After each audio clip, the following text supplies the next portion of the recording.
On the channel, Oleg Prytula and Alex Radunsky, a businessman, blogger, and entrepreneur who has once again proven that perseverance, risk-taking, creativity, combined with America's potential, can work wonders. And a person of sound judgment with immense life experience lives in America, in what I believe are the two most beautiful cities in the world. And those are Manhattan, New York, and Chicago, in the famous Trump Tower. So that's my introduction. And I also have ties to Ukraine, did business there, but please add something from yourself as well. Well, I don't know. I'll add something as we talk. Well, I'm a businessman. To put it simply, I'm a businessman. I emigrated from the USSR in 1989, spent a month with my family. At that time, I was, well, in a month, I'll be 67 years old. That was August of 1989. We left, spent a month in Austria and 5 months in Italy while we waited to be allowed into America. Then, at the end of February, we ended up in the city of Des Moines, Iowa. And from there, 2 months later, we moved to a suburb of Chicago, where we rented an apartment for $400 and something, if I remember correctly. We got some mattresses that someone was throwing out from a hotel. We picked them up there. I found an air conditioner at the dump. It was already the end of April, and May was hot, and I got a job as a loader at a vegetable store for $4 an hour. Well, that was my beginning. But just so that people who are watching and listening at least understand what kind of experience I have, I say that on my channel is called Alex Radunsky in Russian, that I share my experience there. My zhop is the life experience that I have accumulated over, well, my entire life. And as I said, in 1990, I started working in the summer. In May, at a vegetable store, I worked delivering pizza as a loader in a shoe store, basically, as a salesperson in a shoe store. But in the summer of 1991, I started doing business. I talk about all of this in detail on my channel. And with one car, I bought a used car at an auction and sent it to Minsk. I'm from Minsk, from the USSR, but from Minsk. And by 1995, the turnover of my company with my partners was $500 million. So I did pretty well, it seems. And since then, since 1991, I have built 7 companies in various industries. One company had a turnover of $1.6 billion. And well, there were different companies, 500 million, 200 million. These were completely different segments of different industries. The only thing is, I have never been involved in oil, gas, or metals, never privatized anything, and never worked with government budgets in any country. And once again, we were stripped of our citizenship when we left in 1989. So I only have American citizenship, which I received in 1995. Well, that's basically it in a nutshell. I see. So you went through all the stages, came here with no money, and rose to such heights. That's what America does, if a person is proactive and has energy. I came with no money. Well, I did earn some money while I was in Italy. And I had a lot of money in the USSR. I was kind of an underground entrepreneur, and I managed to transfer a little bit. But in general, my money was lost during the Pavlov reform in 1990 or 1991. So over there, among the people I lived with, I was, let's say, a respected person. But here, I arrived and dropped down to the level of not speaking English. The only people working at that vegetable place were Mexicans and Poles who had just arrived. And I actually offered all of them to do business together, by the way. But none of us spoke English. So basically, I hit rock bottom, pulled myself together, and moved on. I see.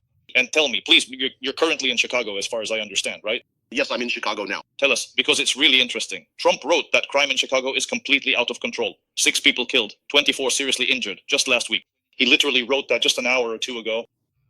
Well, first of all, I live downtown, right in the center, and I have a beautiful view from the 70th floor, and everything looks very peaceful.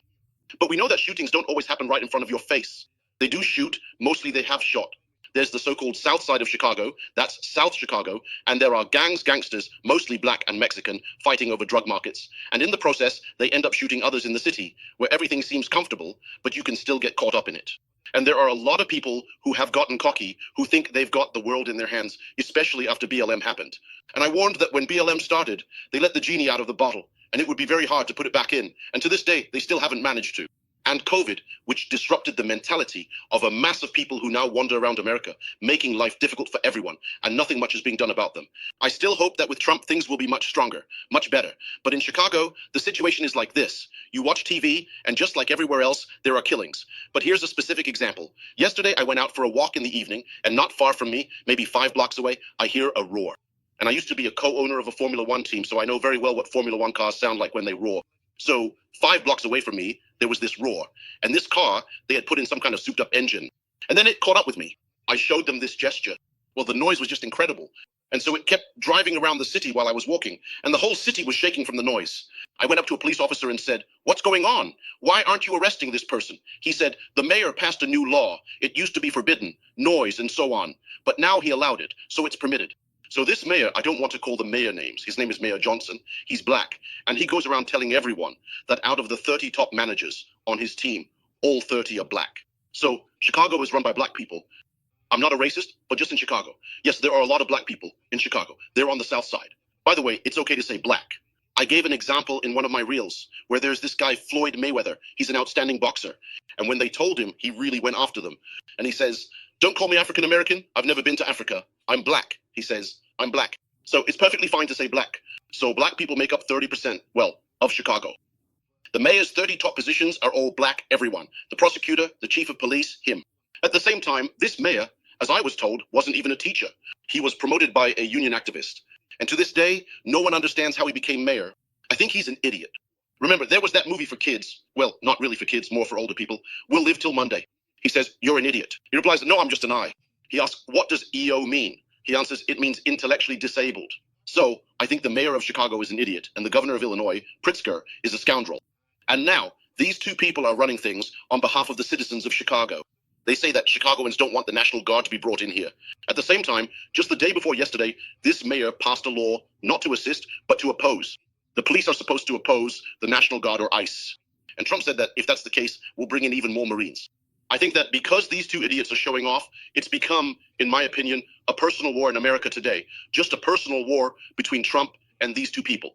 So on the surface, everything seems fine. But if you look back before the 2000s, and not just in Chicago, but all over America, we used to walk down the street. And back then, even at 15, people didn't lock their car doors or their houses. Now, when you walk around and no one attacks you, and there's a certain sense of calm, you think, what a pleasure this is.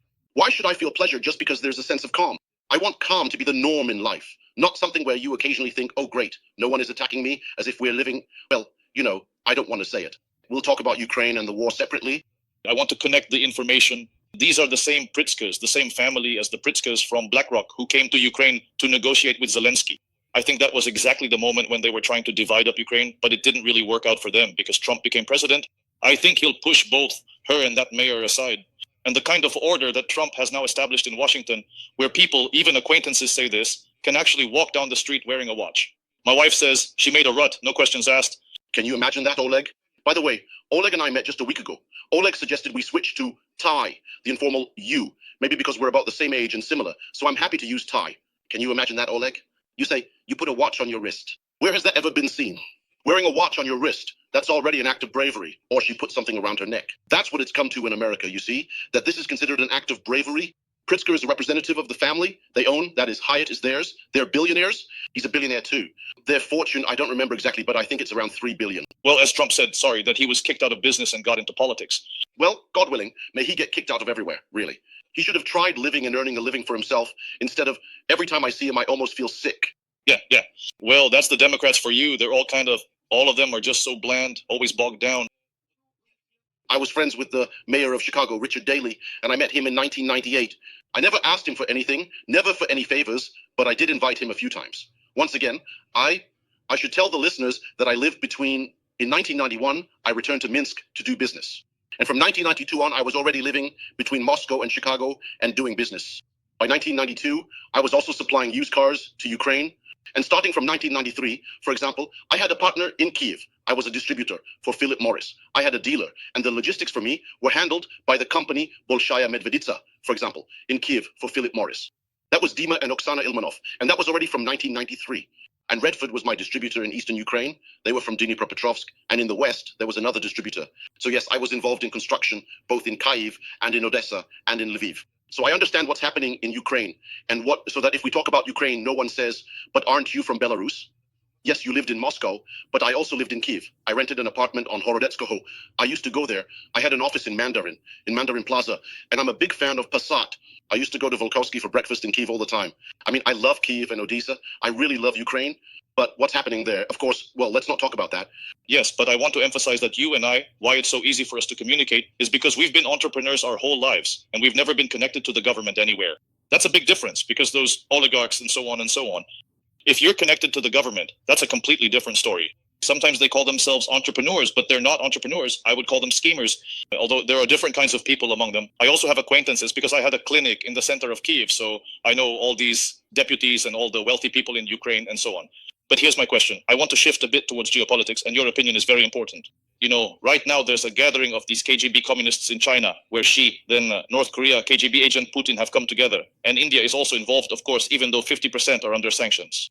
I have a question. And by the way, Trump made a statement today. He said about India, I think, few people realize that we do very little business with India. They do a huge amount of business with us. In other words, they sell us a huge amount of goods, and we are their biggest client. We are the biggest, but we sell them very little. Up until now, this has been a completely one-sided relationship, and it's been that way for many decades and so on. My question is this: will Trump be able to break this knot of resistance from the so-called BRICS, which is trying to somehow separate itself from the influence of the dollar and so on? What do you think? Well, BRICS is a different organization. Are you talking about the SKO? That's the Shanghai one. Yes, BRICS is different. Yes. Well, first of all, look, my main focus is on America. That's one. Second, of course, I follow very closely what's happening in Belarus. I'm originally from Belarus, and in Russia and Ukraine, because that's where I mainly did business, although I also worked in Eastern Europe and Central Asia. And yes, first of all, my position on the war, I am, of course, an opponent of Putin, and I stopped doing business in Russia when Russia took Crimea. So for me, it was a shock, and I realized that nothing good would come of it from then on. And in September 2014, I sold what I could before that, sold what I could and what I couldn't sell. I left behind. And since then, I only went back once in 2017 to visit friends, and haven't been there since. So it's been more than 11 years now, except for those 10 days in 2017, that I haven't been to Russia. And I don't go to Ukraine either, by the way. I just don't visit those countries at all, because I realized that what happened in 2014 was only going to get much worse. And that's exactly what happened. So I am a staunch opponent of Putin, not of Russians or Russia, but of Putin and those around him.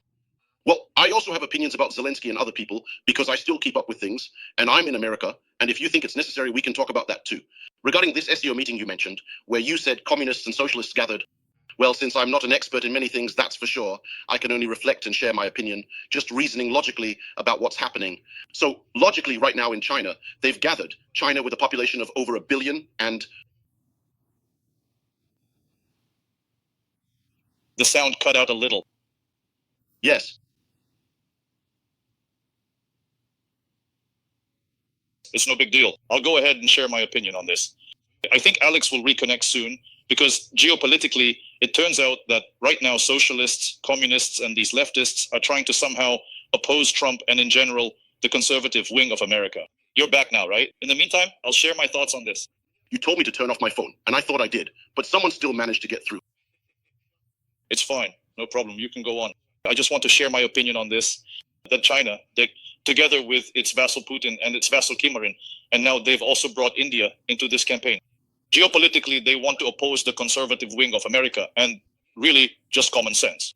But I'm sure they won't succeed, because Trump will handle the situation with India and with China.